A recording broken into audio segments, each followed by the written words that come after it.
I transmigrated into the malicious supporting male lead, and now the female lead is asking the male lead to take the fall for me and go to prison, promising to marry him once he's released. I rushed to the police station overnight to turn myself in. Are you kidding me? Don't drag me into this legal nightmare.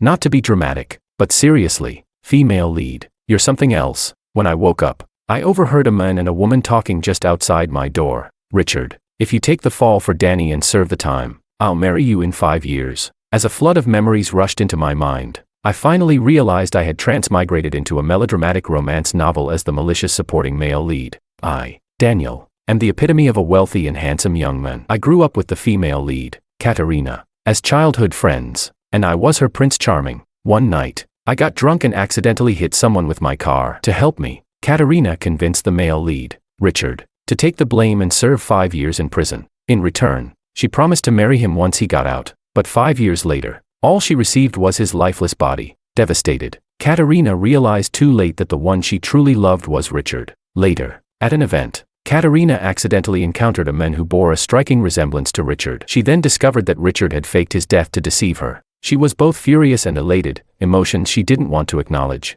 Chapter 1. The two reunited, and a convoluted and tumultuous love story unfolded again. And me, I was nothing more than a tool, the test of their love. After meddling in their relationship and wreaking havoc, Katarina finally saw through my true nature, and I met a tragic end. I'm the most pitiful unlucky soul in this story. I immediately jumped out of bed, went to the door, and peered outside. The man was tall, the woman slender. Richard's eyes were red as he gave Katarina a bitter smile and said, "Is this what you want? Fine, I'll do it." My heart skipped a beat. Don't agree to it, men. That's aiding and abetting. Just then, Katarina noticed something and turned to look at me, her face showing concern. "Dani, why are you up? You're still not feeling well. Go back to bed and rest." Richard stared at us, seemingly in a daze. I forced a weak smile and said, "I suddenly remembered I left something in the car. I need to go get it." The accident had just happened, and Daniel panicked, fleeing the scene before rushing to Katarina's house, only to faint from shock. Damn, this guy really is a pathetic villain. Katarina hesitated and asked, "What is it?" "I'll have someone fetch it for you." I feigned difficulty. "It's important. I'd feel better getting it myself." Thinking I was worried about leaving evidence behind, Katarina eventually nodded and agreed. I bolted out the door, hopped on a bike, and pedaled furiously to the nearest police station. 2 officers on duty saw me rush in, looking frantic. "Can we help you?" one asked. Panting, I said, I want to turn myself in." Their expressions turned serious in an instant. I quickly explained everything. I had half a beer earlier, drove and hit someone, panicked, and ran away. Then I realized that was illegal, so I came back as fast as I could. I already called 911 on my way here, but I don't know how the victim is doing. Please send someone to check. Like a waterfall, I poured out everything and even rolled up my sleeve. "Oh, and you should do a blood test, alcohol test." The 2 officers exchanged bewildered looks. This level of honesty was probably a record breaker in the history of confessions. Still, they acted quickly, restraining me and dispatching officers to the scene. Finally, I slumped into a chair, relieved. Phew, hopefully, I made it in time. Just then, my phone buzzed. It was Katarina. "Dani, why are you taking so long? Did something happen?" she asked, her tone concerned. I coughed. I thought about it and realized this was my fault. So I turned myself in. "What?" Katarina gasped in shock. "I'm at the police station now. I can't talk," I said vaguely before promptly hanging up. At this point in the novel, Daniel had just returned to the country and was surprised to find Katarina, who had always chased after him, now accompanied by a man named Richard. Jealous, he deliberately spilled wine on his clothes to pretend he was drunk and test Katarina. To make it convincing, he had taken 2 sips. The alcohol level was nowhere near enough for a DUI. More importantly, the person he hit wasn't seriously injured, just a minor scrape. Initially panicking after the accident, Daniel hadn't fled immediately. Instead, he checked on the victim, who turned out to already have a fractured bone. The collision caused little additional harm. Seizing the opportunity, Daniel struck a deal with the victim, promising them compensation in exchange for staging a scene. He set a trap, aiming to have Katarina personally send Richard to jail. This way, Richard would carry a permanent stain on his record, and their relationship would fracture. 2 birds with 1 stone. Daniel was confident that in 5 years, Katarina would forget about Richard and fall in love with him again. On my way to the police station, I had already settled everything with the victim. The money was paid, and they promised to tell the truth. By now, the victim should have been taken to the hospital for a full checkup, the same hospital where they were originally treated for their fracture. Katarina arrived at the police station shortly after. Being a spoiled heiress, she somehow managed to dismiss the officers guarding me and secured a private moment with me. "Dani, that was reckless," she exclaimed, her face full of worry. "Your health is already poor. What about your surgery?" "Surgery? What surgery?" It took me a second to recall, and then I froze. Oh, crap. How could I forget? Before sending Richard to jail, she had one of his kidneys forcibly removed to save me from kidney failure. This kidney failure was another one of Daniel's lies, designed to manipulate Katarina into harming Richard. It was a crucial plot point that allowed Richard to fake his death and escape her later. The plan was well executed, but the problem was, I'm not the original Daniel. Thinking about how the male lead lost a kidney for me made me feel a phantom ache in my own body. Looking at her, I quickly said, "I was just about to tell you, once this is over, I want to get another checkup." Maybe it was a misdiagnosis. Katarina's lips quivered before she threw herself into my arms. Her eyes read, "Daniel, I know this is hard for you to accept, but don't worry, I'll always be here for you." Goosebumps crawled up my skin. "Are you kidding me? You were just in bed with the male lead yesterday, and now you're throwing yourself at another man. Aren't you tired?" Gently, I pushed her away. "Let's wait for news from the hospital first. By the way, where's Richard? Didn't he come with you?" At my question, a flicker of irritation crossed Katarina's face. "Forget about him," she snapped. Of course, Richard wasn't going to show up. What kind of man could stand by and watch the woman he loves fawning over another guy? But that was probably for the best. Maybe he'd realize sooner that the female lead was a total lunatic and get away while he still could. "Are you going to wait here with me, then?" This way, she wouldn't run off to say more nonsense to the male lead. Naturally, Katarina didn't refuse my request. Her biggest fear was that I'd end up in jail. So before long, she stepped out to make a phone call. Watching her frowning with worry plastered all over her face, I yawned. She was definitely calling someone for help, but it wouldn't matter. Sure, this was a possessive love story, but even the heiress wasn't omnipotent. Otherwise, the original male lead wouldn't have spent 5 years in prison. Besides, without my secret behind-the-scenes manipulations, this accident was just a minor incident. It wasn't going to blow up. As expected, the person I hit was sent to the hospital and was found to have only 2 minor bruises. The only serious injury, a fractured bone, was an old one. The alcohol level in my blood was also too low to constitute a crime. The final verdict: 12 points deducted from my driver's license and a $2,000 fine. I was more than happy with the result. I had plenty of money. If I couldn't drive in the future, I'd just hire a chauffeur. Most importantly, the male lead didn't have to go to jail for me.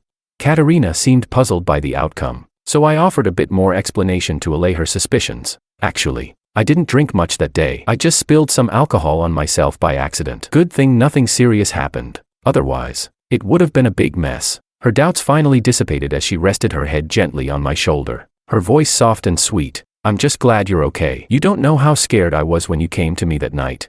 I rolled my eyes internally. With nerves this fragile, you were seriously planning to break the law.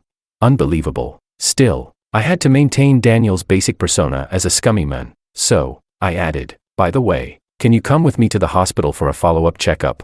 The previous medical report was forged by Daniel, and another hospital visit would make everything fall into place perfectly. Katarina immediately agreed. "Of course, I'll go with you right now." She even started dialing a private hospital to clear out the place. I quickly stopped her and insisted, "No need to go through all that trouble. The teaching hospital at a university will do." Katarina frowned. "That place is always packed. It might disturb you." I swallowed down my irritation. "What do you know? That's a top-tier public hospital. Private hospitals lack proper equipment. What's the point of going there? I don't want to inconvenience you. It's just a checkup. It won't take long." Seeing my insistence, Katarina finally relented and accompanied me to the hospital. But I hadn't expected to run into Richard there. He was carrying a thermos and had faint dark circles under his eyes, clearly having stayed up all night. And yet, despite his exhaustion, he still looked effortlessly handsome because, of course, the male lead is always the male lead. Chapter 2. Richard noticed me and Katarina as well, his eyes flashing with a hint of suppressed emotion. As we were about to pass by each other, Katarina suddenly called out to him, "What are you doing here?" Richard's face remained impassive as he replied, "None of your business." His indifference clearly irked Katarina, and she was about to press further when a young woman in a white coat appeared at the other end of the hallway. "Richard, what took you so long?" Following her voice, I turned to see a gentle, elegant face. She walked up to Richard with concern in her eyes but froze momentarily when she noticed me and Katarina. "Are these your friends?" she asked. Richard shook his head. "No, let's go." Instinctively, I glanced at Katarina. Oh boy, her face was green with jealousy. Katarina stared intently at the retreating figures of Richard and the woman. If I hadn't been standing right there, I was sure she would have chased after them, demanding an explanation. It was then that I recalled the woman's identity, Amanda. Amanda was Richard's senior from university, a brilliant medical student who had fallen for him at first sight and quietly stayed by his side for years. She later helped Richard fake his death to escape Katarina. At this point in the story, Richard's mother must have had a sudden heart attack, and he brought her to the hospital. Richard's backstory was tragic, a father addicted to gambling who abandoned his family with enormous debts, leaving Richard to shoulder the burden. Katarina had paid off the debts and kept Richard by her side to use as she pleased. To put it bluntly, Richard sold himself to Katarina. Over the next 4 years, he fell hopelessly in love with her. After all, she was young and beautiful. It wasn't until Katarina asked him to take the fall for Daniel that he realized how naive and foolish he had been to believe her feelings for him were genuine. But Katarina remained oblivious, assuming Richard was willing to endure anything to marry her. To her, the promised marriage was the ultimate reward. During Richard's 5 years in prison, it was Amanda who cared for his mother. Unfortunately, just before Richard's release, his mother passed away despite Amanda's best efforts. This deepened Richard's resentment toward Katarina. How the story still ended in a happy ever after is beyond me. My sudden appearance seemed to have altered the plot, bringing the female lead and supporting female lead face to face earlier than expected, but it also acted as a catalyst. Katarina looked like she was ready to grind her teeth to dust. At this moment, she was too naive to recognize her feelings as jealousy, though honestly, even if she did, it wouldn't matter. Richard's mother was critically ill, and here Katarina was, obsessing over love and emotions. How could she compare to Amanda, who silently supported him through everything? In my opinion, Amanda was a far better match for the male lead. Katarina, I called, snapping her out of her thoughts. She quickly composed herself and said, I'll go with you to get the test results. As expected, my health was perfectly fine. I let out a long sigh of relief. At least the male lead's kidney was safe. But Katarina didn't share my good mood. She seemed distracted, clearly still thinking about Richard. You weren't there when he needed you, and now that he doesn't, you feel bad. I decided to probe a bit. We didn't get a chance to ask why he's here. Should we check on him? Katarina's face darkened. We're not even close. Why would I care? I nearly applauded her response. Classic case of saying one thing and meaning another. The guy is right here, and you don't even ask. Why do you even have a mouth? Without you, he wouldn't have suffered so much. Apparently, the sight of Amanda and Richard together had deeply rattled Katarina. She didn't want to linger a moment longer and quickly dragged me out. After dropping her off at home, I turned around and took a cab back to the hospital to find Richard. He looked surprised to see me. You're looking for me? I got straight to the point. You're in need of money, aren't you?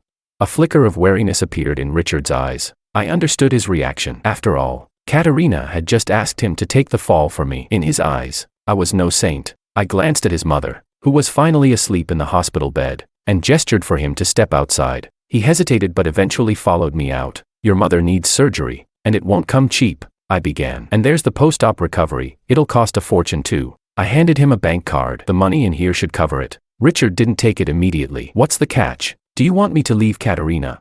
I chuckled. Not at all. I want to hire you to work at my company. Richard froze, his face a mix of shock and disbelief. What did you say? I've seen your graduation project. It's impressive. My company needs a designer, and if you're willing to join, consider this money in advance on your salary. Richard had studied design in university and was incredibly talented. Originally, he could have had a stellar career after graduation, but thanks to Daniel's schemes, he ended up in prison. 5 years later, he reinvented himself and reappeared in Katarina's life as the CEO of a major advertising firm. This guy was a money-making machine. If I didn't secure him now, when would I? Richard hesitated, then clarified. So, you're buying my designs? Wait, what? That didn't sound right. Richard eyed the card, then seemed to make a decision. Taking a deep breath, he said, fine, I'll agree. For the next year, you can release all my designs under your name. What the? I completely forgot about that.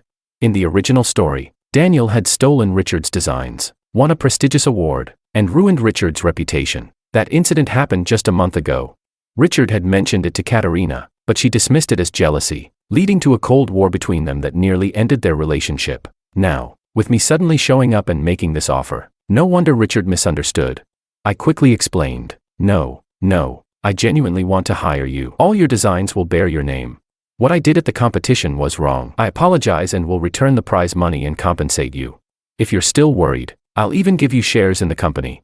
Come on, this guy is a future tycoon. Partnering with him is a guaranteed win. Richard probably thought I was insane, but he desperately needed the money. So he didn't ask further questions and agreed. Chapter 3. Handing over the bank card and sealing the deal with Richard left me feeling euphoric. Not only had I preserved my good deeds, but I also opened up a lucrative avenue for the future. More importantly, Katarina now had no reason to seek revenge on me for her true love. Being a wealthy and handsome man living his best life sounds perfect to me. To celebrate, I called up a few friends and headed out for drinks. "Hey, Daniel," one of the guys teased, smirking. "Why didn't Miss Lee come along tonight? She actually let you out on your own to have fun." Raising my glass with a grin, I replied, "She's busy. Bringing her to a place like this would only ruin the vibe." Another friend laughed, adding, "Man, do you know how many guys would kill to get close to her? And here you are avoiding her like the plague. You really don't know how to enjoy life." There was an edge of envy in his tone. I chuckled to myself, "Oh, these naive boys. What they don't know is that her heart truly belongs to Richard. But let me tell you, a woman like Katarina, when she favors you, she's amazing, but when she turns on you, it's brutal. Being her chosen one is a curse in disguise." At that moment, one of the guys returned from the restroom and sat beside me with a conspiratorial smirk. "Daniel, guess who I just saw downstairs?" I asked absent-mindedly. "Who?" He leaned in. "Richard." "What?" I froze. "What's he doing here?"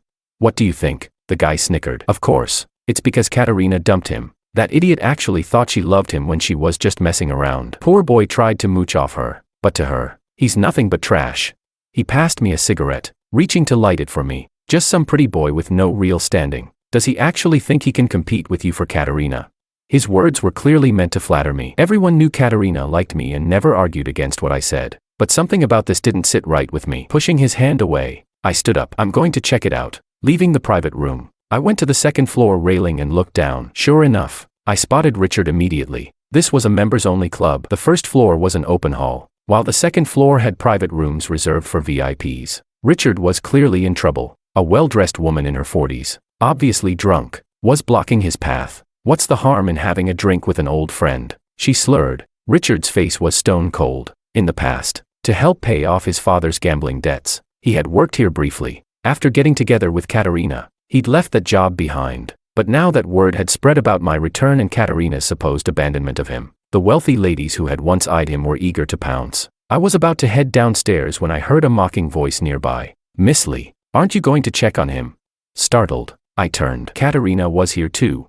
She was dressed to the nines in an elegant gown, her makeup flawless, exuding an air of sophistication. Beside her stood a man who appeared to be her business partner. Katarina often brought Richard to events like this in the past, but tonight, she was upstairs while he was downstairs. It wasn't hard to guess what had happened. Katarina really had dumped Richard. Otherwise, her companion wouldn't have made such a snide remark. At that moment, someone downstairs noticed Katarina and shouted, "Miss Lee."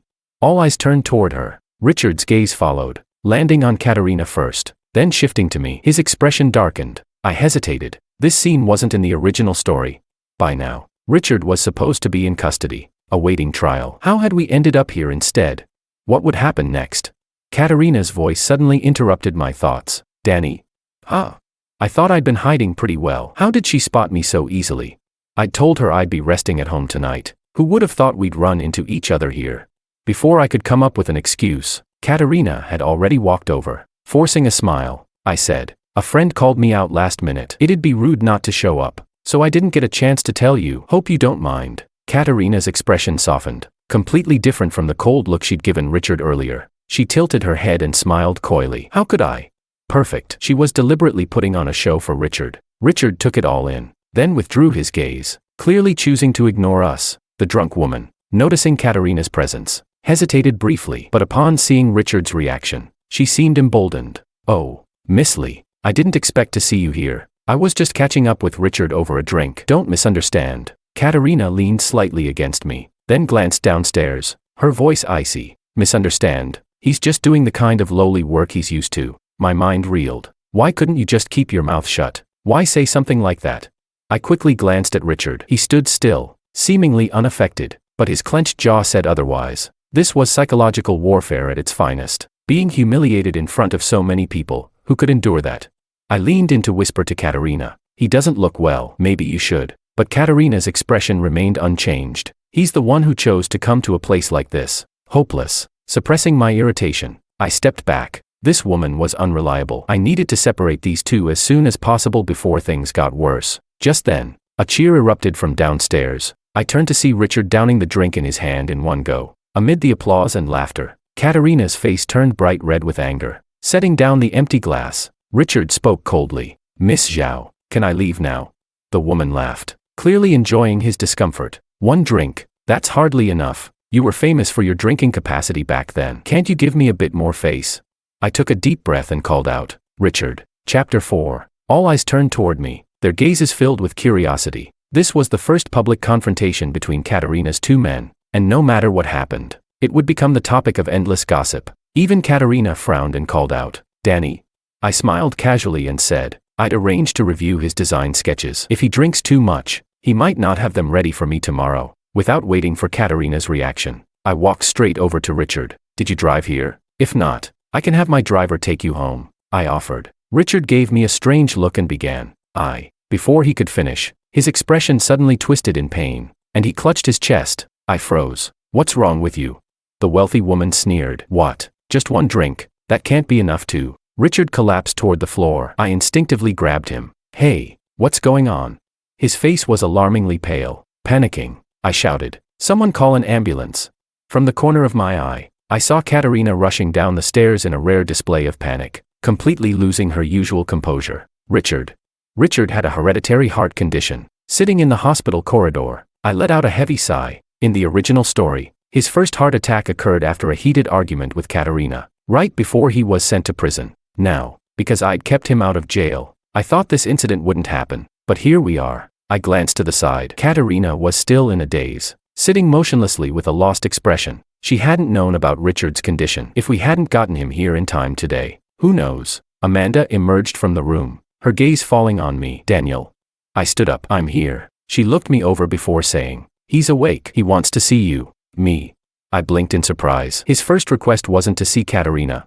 Katarina had already stood up, intending to enter the room herself, but Amanda's words made her freeze. She frowned and shot Amanda a hostile look. Her meaning was crystal clear. She suspected Amanda of lying to keep her out, but Amanda was a doctor, and this was a hospital. Katarina couldn't make a scene without embarrassing herself. Ignoring her, I nodded. "All right, I'll go see him." Richard was lying in the hospital bed, his face as pale as paper. Hearing me enter, he turned his head, his expression dull and lifeless. It was as if all the light had been drained from him. I sat down beside him, thinking hard for a while before finally blurting out, "Medicine has come a long way. There are advanced treatments for this kind of condition. The sooner you start, the better." Richard remained silent for a long time, then shook his head and said, "I just wanted to thank you. Out of everyone there, you were the only one who helped me." I opened my mouth but couldn't find the right words. To be humiliated in front of so many people and then learn about such a serious condition, anyone would struggle to accept it, especially since Katarina, from start to finish, had stood aloof, watching coldly from the sidelines. I spoke sincerely. "Listen, man, it's not worth it to get hurt over someone like her." Richard's eyes flickered with surprise, as if he hadn't expected me to say something like that. Richard gave a bitter, self-deprecating smile. "She doesn't love me. That's why she's like this. But she loves you. So she's willing to do anything for you." I was just too naive to believe she ever truly cared about me. I shook my head. "No, she doesn't love me either. People like her don't understand love, let alone how to love someone. If we're being honest, the only person she truly loves is herself." Richard looked stunned. "But she chased after you for so many years." I shrugged. "She wouldn't even go to prison for me. And that's supposed to be love?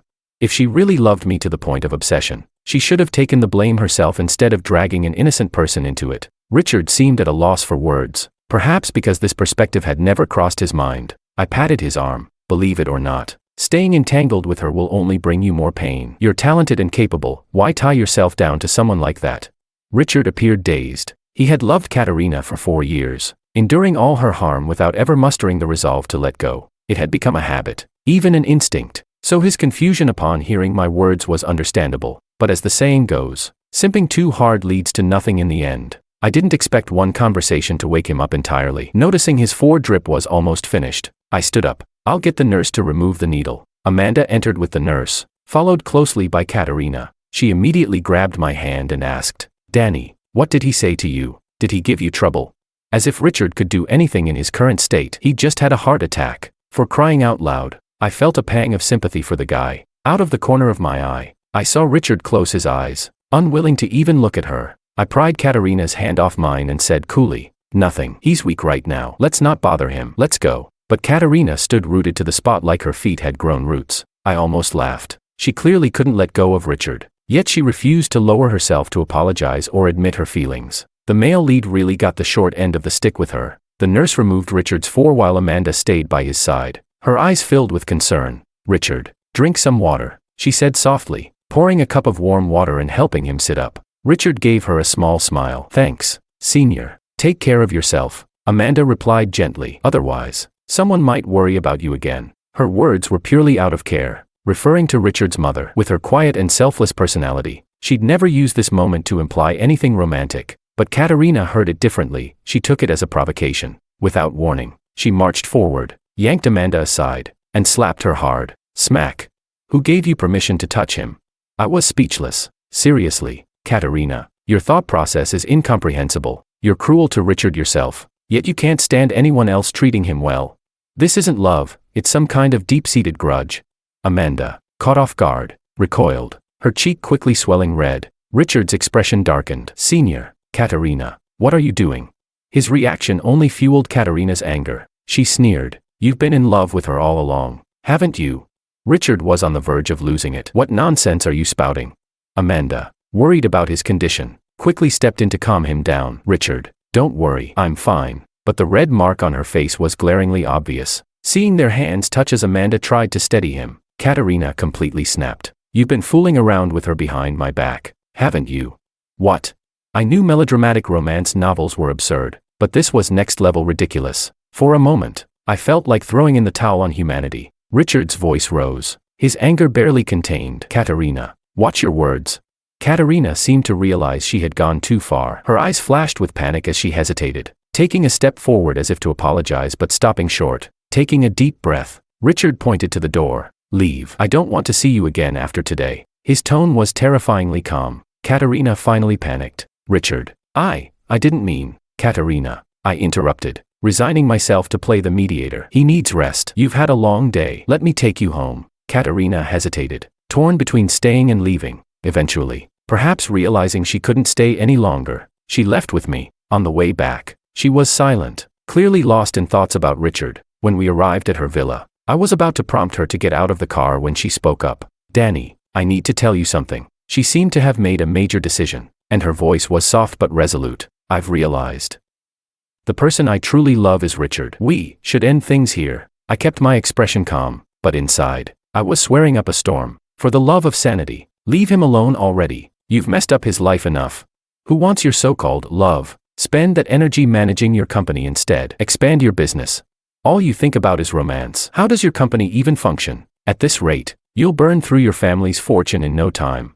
Taking a deep breath, I feigned a sigh of relief. "All right, Katarina, I'll let you go." After watching her car drive off, I quickly sent a message to Richard. "Katarina just broke up with me. She might come looking for you. If you don't want to see her, ask Dr. Amanda to cover for you and hide somewhere." His reply surprised me. "She's irrelevant. Whether she comes or not doesn't matter." I could feel the cold indifference through the screen. This wasn't the Richard who had once worshipped Katarina. Before I could respond, he sent another message. "By the way, does your job offer still stand?"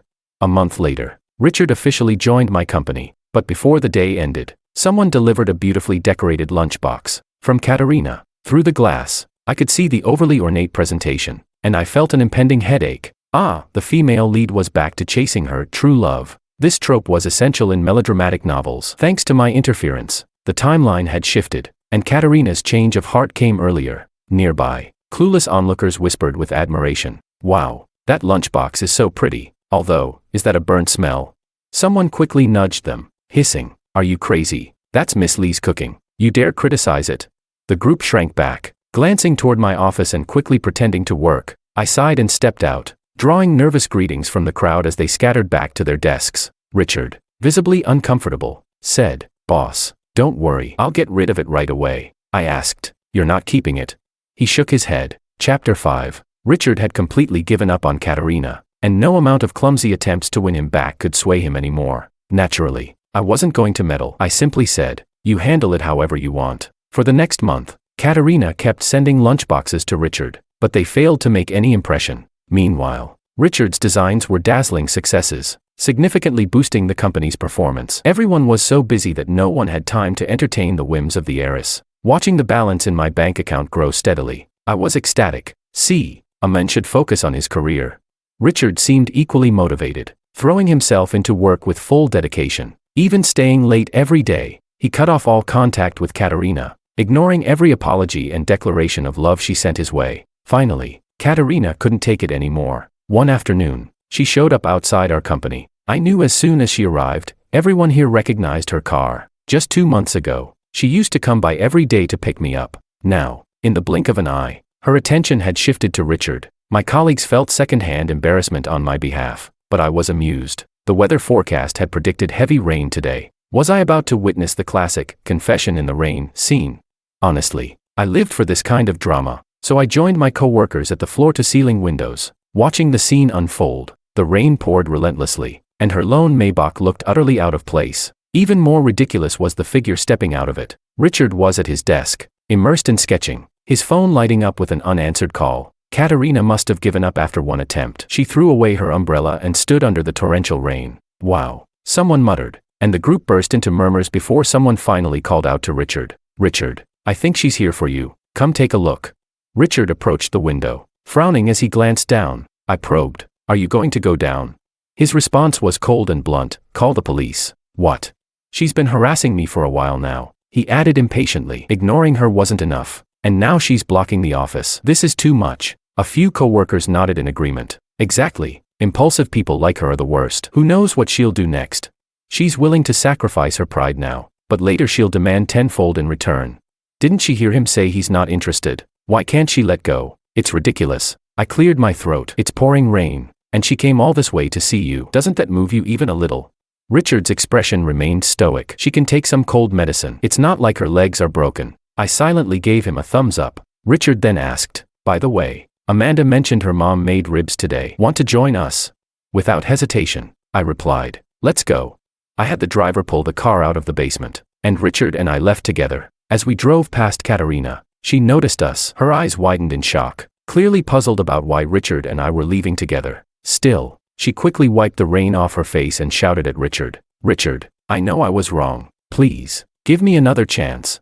I hit the brakes, taking a moment to savor her disheveled appearance through the window. Where was the commanding, high and mighty heiress now? I asked Richard, not even a word for her.